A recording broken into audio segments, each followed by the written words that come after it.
Bismillahirrahmanirrahim. Assalamualaikum warahmatullahi wabarakatuh. Selamat pagi, salam sejahtera bagi kita sekalian. Shalom, salve, Om Swastiastu, Namo Buddhaya, salam kebajikan. Yang saya hormati dan saya muliakan, Presiden ke-6 Republik Indonesia, Bapak Jenderal TNI Purnawirawan Profesor Dr. Susilo Bambang Yudhoyono. Yang saya hormati dan saya muliakan, Presiden ke-7 Republik Indonesia, Bapak Insinyur Joko Widodo.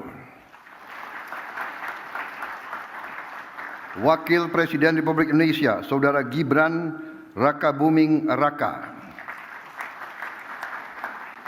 Yang saya hormati dan saya muliakan, Wakil Presiden Republik Indonesia ke-13, Bapak Kiai Haji Profesor Dr. Ma'ruf Amin.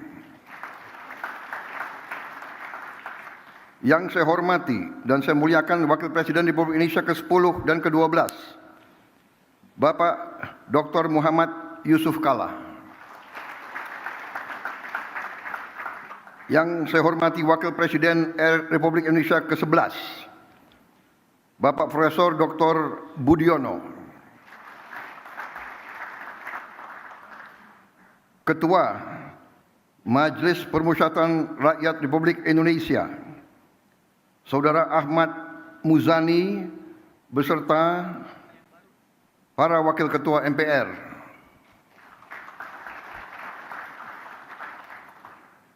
Yang saya hormati, Ketua Dewan Perwakilan Rakyat Republik Indonesia, Saudari Puan Maharani.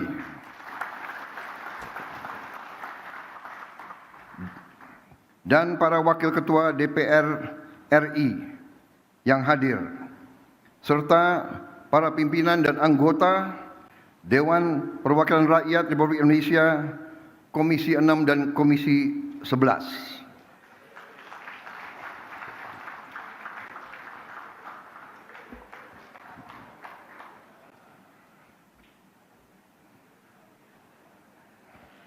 Tanpa mereka, hari ini tidak akan terjadi. Terima kasih Ketua DPR dan semuanya. Ketua DPD Dewan Perwakilan Daerah Republik Indonesia, Saudara Sultan Najamuddin beserta para Wakil Ketua DPD, para pimpinan lembaga tinggi negara yang hadir, para menteri koordinator, para menteri, kepala badan, Kabinet Merah Putih, Ketua Dewan Ekonomi Nasional, Jaksa Agung, Kepala BIN, Panglima TNI, Kapolri, dan para wakil menteri, serta seluruh anggota Kabinet Merah Putih yang hadir. Juga para ketua umum partai politik, Ketua Umum Partai Golongan Karya, Saudara Bahlil Lahadalia. Ketua Umum Partai Demokrat, Saudara Agus Harimurti Yudhoyono. Ketua Umum Partai Amanat Nasional, Saudara Zulkifli Hasan. Ketua Umum Partai Kebangkitan Bangsa, Saudara Muhaimin Iskandar. Ketua Umum Partai Nasdem, Saudara Surya Paloh, berhalangan karena sedang berada di luar negeri. Presiden PKS, Saudara Ahmad Saiku, juga berada di luar kota. Ketua Umum Partai Gelora, Saudara Anies Mata. Ketua Umum Partai Persatuan Pembangunan, Saudara Mardiono. Ketua Umum Partai Gerindra, saya sendiri.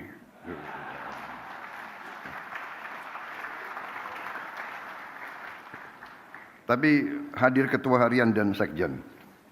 Yang mewakili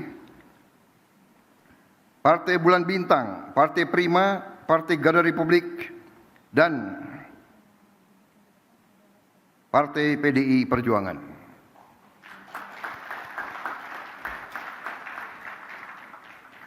Hadir juga di sini senior kita, tokoh ekonomi Indonesia, Bapak Profesor Dr. Emil Salim.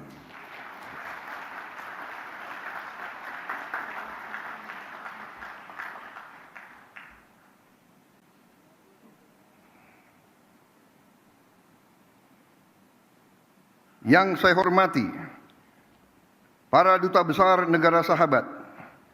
Hadir di sini 65 duta besar negara sahabat. Dan 32 perwakilan juga negara-negara sahabat yang hadir.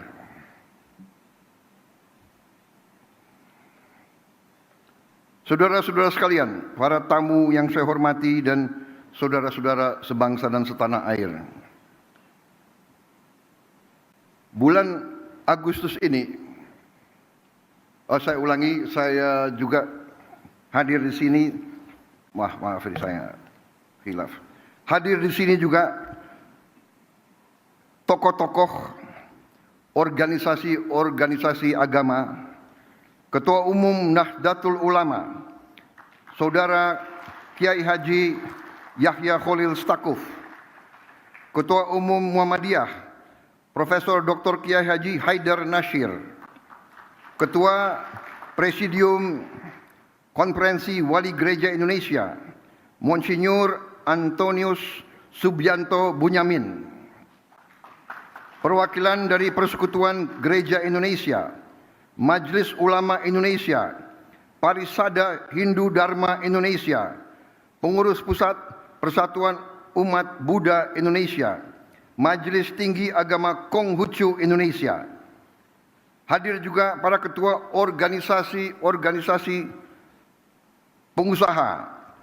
Hadir Ketua Umum Kadin beserta pengurusnya, Ketua Umum HIPMI beserta pengurus, Ketua Umum Apindo dan jajarannya, para pimpinan Foreign Chambers and Business Council in Indonesia, from United States, People's Republic of China, Europe, Japan, Australia, South Republic of Korea, and other friendly nations.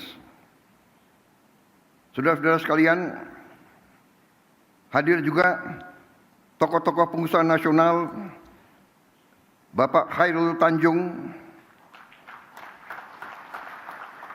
Bapak Gariboldi Thohir, Bapak Franky Wijaya, Bapak Haji Andi Samsudin Arsyad, Bapak Anindya Bakri, Bapak Arsyad Rashid, beserta para pengusaha nasional, para CEO dan para pelaku ekonomi yang saya hormati. Hadir para pelaku perbankan nasional, Dirut Bank Himbara, Gubernur BI yang saya hormati, Ketua OJK, Kepala LPS, Direktur Utama Bursa Efek Indonesia, dan para pengguna pasar modal. Hadir juga para rektor-rektor universitas, serta para pimpinan redaksi dari media-media nasional. Hadirin tamu undangan yang saya hormati, saudara-saudara sebangsa dan setanah air. Bulan Agustus ini, bangsa yang kita cintai, bangsa Indonesia, akan dengan bangga merayakan 80 tahun kemerdekaan. Selama 8 dekade, kita telah menghadapi berbagai tantangan dan ujian. Namun, kita tidak pernah goyah dalam mewujudkan visi membangun Indonesia yang sejahtera.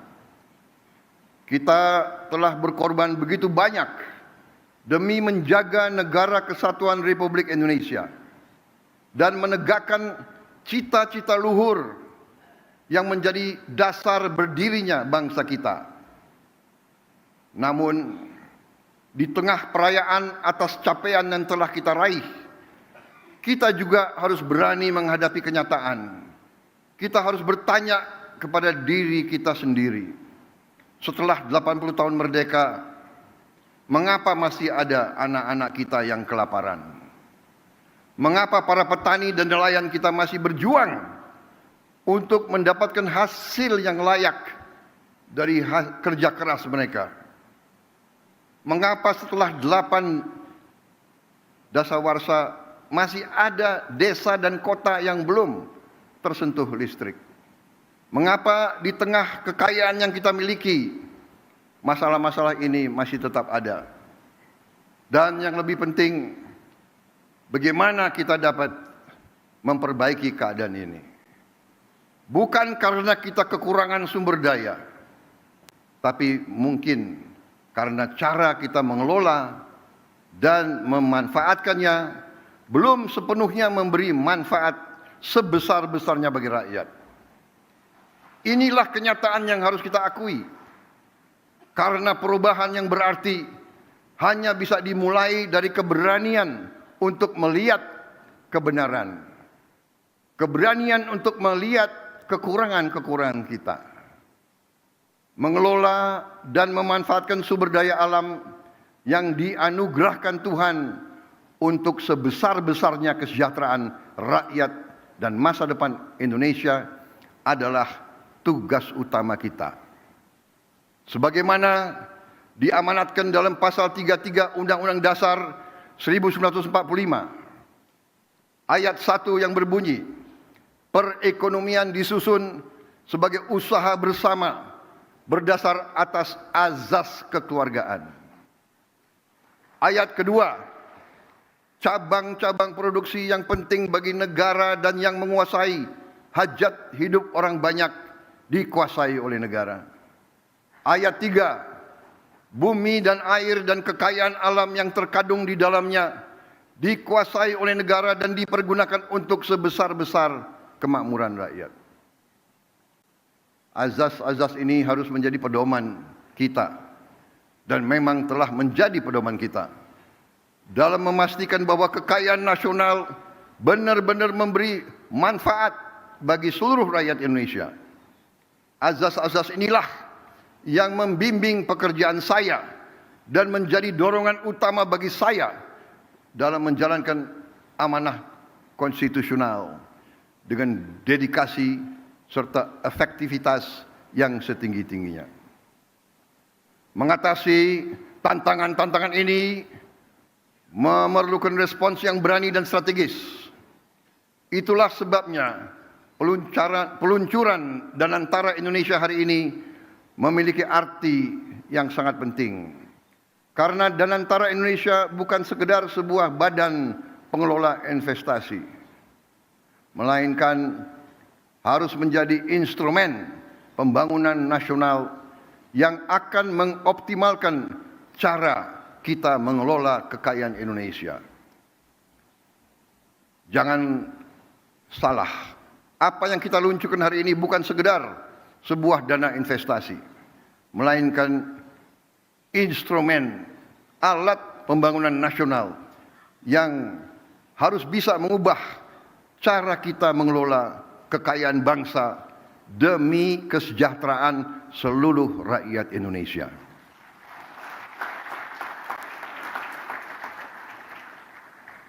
Kita telah membuktikan komitmen dalam mengelola kekayaan negara dengan disiplin keuangan yang ketat dan tata kelola yang bertanggung jawab. Dalam 100 hari pertama pemerintah yang saya pimpin, kami berhasil mengamankan lebih dari 300 triliun rupiah, hampir 20 miliar dolar dalam bentuk tabungan negara, dana yang sebelumnya terhambat oleh inefisiensi, korupsi, dan belanja-belanja yang kurang tepat sasaran. Kini dana tersebut akan dialokasikan untuk dikelola oleh Danantara Indonesia, diinvestasikan dalam 20 atau lebih proyek-proyek nasional sebagai bagian dari industrialisasi kita dan hilirisasi kita. Proyek-proyek yang berdampak tinggi yang akan menciptakan nilai tambah yang signifikan untuk bangsa kita, menciptakan manfaat nyata, lapangan kerja yang bermutu, dan kemakmuran yang berjangka panjang bagi masyarakat Indonesia. Kita tidak mau lagi menjual sumber alam kita murah. Kita tidak mau jadi sumber raw material bagi bangsa lain. Kita bertekad ingin menjadi negara maju. We have already proven our commitment to managing Indonesia's wealth and assets with very careful financial discipline and responsible governance.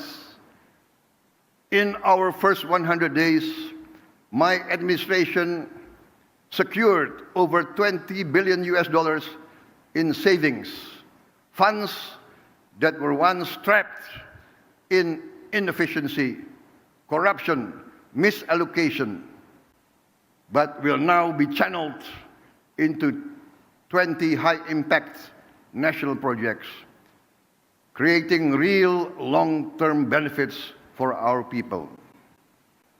Saya bersama pemerintah yang saya pimpin didukung oleh koalisi yang solid, bertekad keras untuk membangun suatu pemerintahan yang bersih, yang bebas dari korupsi.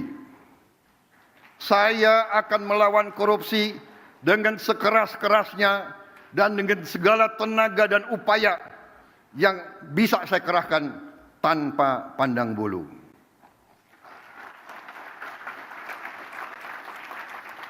Prinsip yang sama akan menjadi fondasi dalam pengelolaan Danantara Indonesia. Visi untuk mengelola sumber daya nasional secara bijaksana bukanlah sesuatu yang baru. Tidak lama setelah kemerdekaan, para pendiri bangsa mendirikan Bank Industri Negara untuk membiayai sektor perkebunan, industri, pertambangan. Pendahulu-pendahulu kita telah lama investasi dalam sektor-sektor strategis. Presiden pertama kita mendirikan Institut Pertanian Bogor karena memandang pertanian sebagai sektor strategis. Bung Karno pernah mengatakan, "The stomach cannot wait." Kita tidak boleh mengizinkan kelaparan yang ada di Indonesia. Presiden kita pertama pun yang membesarkan Institut Teknologi Bandung karena kita untuk merdeka, untuk sejahtera harus menguasai teknologi. Presiden kedua meneruskan pembangunan dan semua presiden-presiden kita membawa kita sampai kita sekarang hari ini bisa meluncurkan Danantara Indonesia. Presiden Habibie, Presiden Abdurrahman Wahid, Presiden Megawati, Presiden Susilo Bambang Yudhoyono, Presiden Susilo Bambang Yudhoyono dan Presiden Joko Widodo semua telah memberi peran dan memberi sumbangan yang sangat besar bagi bangsa Indonesia. Dan sekarang jatuhlah kepada kami untuk mengamankan fondasi-fondasi yang telah dibangun dan untuk meneruskan mencapai cita-cita kita menjadi negara sejahtera, rakyat kita makmur, aman dalam keadilan. Saudara-saudara sekalian, kini setelah hampir 80 tahun berlalu, tibalah generasi kita, pemerintah kita untuk mewujudkan visi para pendiri dan pendahulu kita. Kita harus memastikan bahwa kekayaan Indonesia benar-benar bermanfaat dan dirasakan manfaatnya untuk kepentingan rakyat dan bisa meningkatkan tingkat penghasilan rakyat Indonesia. Saya memahami bahwa banyak pertanyaan tentang Danantara Indonesia. Mungkin ada yang ragu-ragu apakah ini bisa berhasil atau tidak. Hal ini adalah wajar karena inisiatif ini belum pernah ada sebelumnya. Namun hari ini seluruh rakyat Indonesia patut berbangga karena dengan total aset lebih dari 900 miliar dolar Amerika, Danantara Indonesia akan menjadi salah satu dana kekayaan atau sovereign wealth fund negara terbesar di dunia.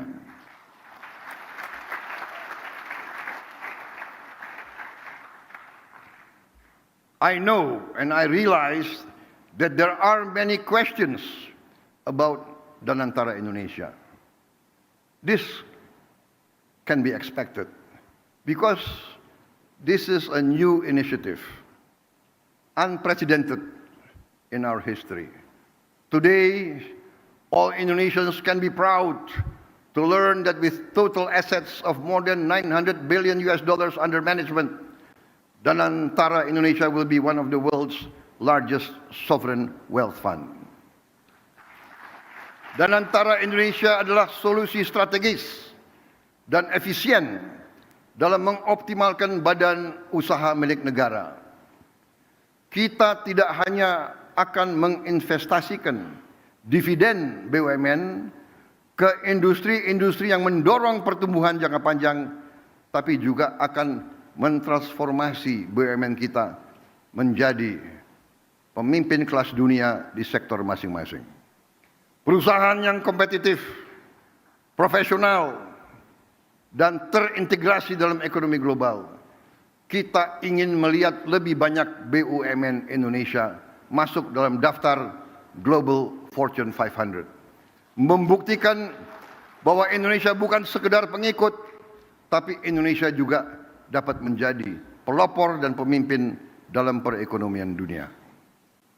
Gelombang pertama investasi senilai 20 miliar dolar Amerika dalam kurang lebih 20 proyek strategis bernilai miliaran dolar akan difokus pada hilirisasi nikel, boksit, tembaga, pembangunan pusat data kecerdasan buatan, kilang minyak, pabrik petrokimia, produksi pangan dan protein, aquakultur, serta energi terbarukan.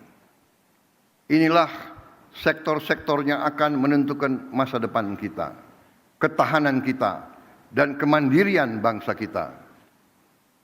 Pembentukan Danantara Indonesia menandai era baru bagi badan usaha milik negara, yang kita pandang bukan hanya sebagai entitas bisnis, tapi sebagai aset nasional yang akan menjadi agen pembangunan dan pertumbuhan.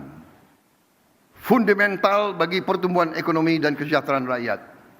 Oleh karena itu, BUMN harus beroperasi dengan standar yang tinggi, governance yang terbaik. BUMN harus mengedepankan inovasi, gagasan besar, transparansi, kemajuan teknologi, sekaligus menjaga disiplin, kehati-hatian, serta komitmen terhadap tata kelola yang baik dan pengelolaan yang bertanggung jawab. Kolaborasi antara Danantara Indonesia, BUMN, dan mitra sektor swasta, dan UMKM serta koperasi akan menjadi kunci dalam memaksimalkan peran mereka dalam pembangunan nasional. Namun, ikhtiar kita terhadap Danantara Indonesia tidak berhenti di dalam negeri saja. Danantara Indonesia juga akan menjadi agen bagi peran global Indonesia yang semakin kuat. Melalui inisiatif ini kita akan menjalin kemitraan strategis dalam energi terbarukan, infrastruktur, pendidikan, dan menempatkan Indonesia sebagai pemain utama di tingkat global serta berkontribusi bagi kesejahteraan dan stabilitas regional dan dunia. Para tamu undangan yang saya hormati, para duta besar, para tokoh-tokoh bangsa yang hadir di sini, para pemimpin-pemimpin dari semua kalangan dan semua sektor. Dan antara Indonesia menyampaikan kepada dunia bahwa kita siap untuk bekerja sama. Indonesia sends a clear message to our friends and our partners worldwide. Indonesia is open for collaboration, open for business, open for investment, and open for shared prosperity. Dan antara Indonesia will allow us to expand our international cooperation. And I can only hope that our global partners will recognize Indonesia's potential, not just as an emerging economy, but as a force for regional stability and shared progress. Hari ini saya bangga dengan bangsa saya. Saya bangga kepada semua pihak yang telah bekerja keras mewujudkan Danantara Indonesia, karena ini adalah tonggak sejarah dalam perjalanan Indonesia menuju kemandirian ekonomi, ketahanan dan kesejahteraan. Dengan daya Anagata Nusantara yang artinya adalah energi, kekuatan masa depan bagi Nusantara, kekuatan energi masa depan bagi Indonesia. Yang artinya adalah Danantara Indonesia adalah untuk anak dan cucu kita. Danantara Indonesia untuk itu harus dikelola dengan sebaik-baiknya, dengan sangat hati-hati, dengan sangat transparan, dengan saling mengawasi, harus bisa diaudit setiap saat oleh siapapun.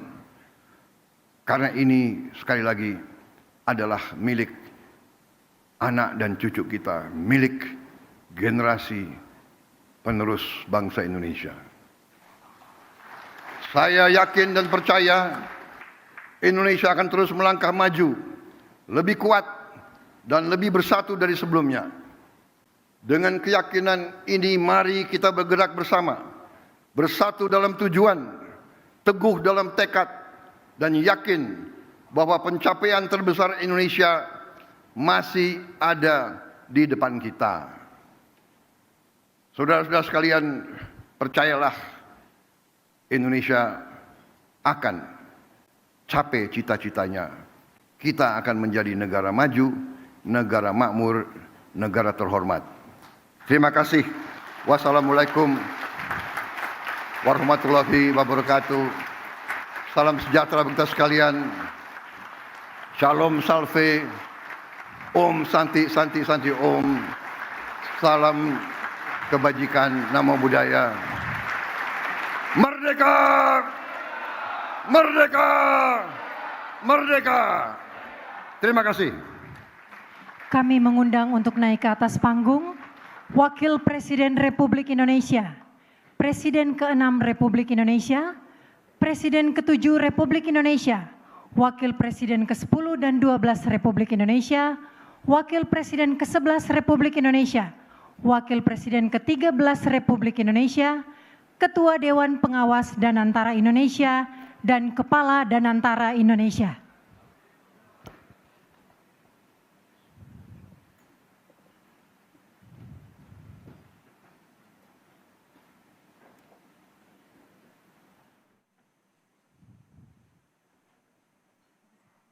Selanjutnya prosesi peluncuran Danantara Indonesia. Kami mohon kepada Presiden Republik Indonesia dan para pendamping untuk bersama-sama meletakkan tangan di tombol, diawali dengan pernyataan peluncuran oleh Presiden Republik Indonesia.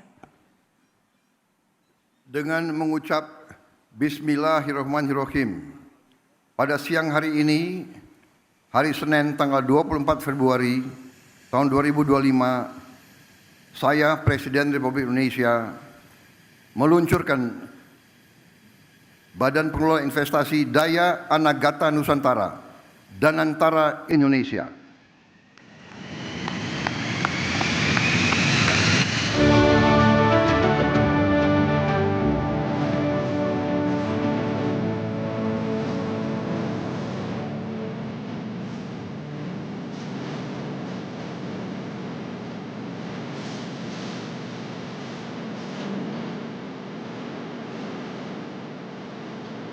Dengan demikian, maka Danantara Indonesia telah resmi diluncurkan oleh Presiden Republik Indonesia.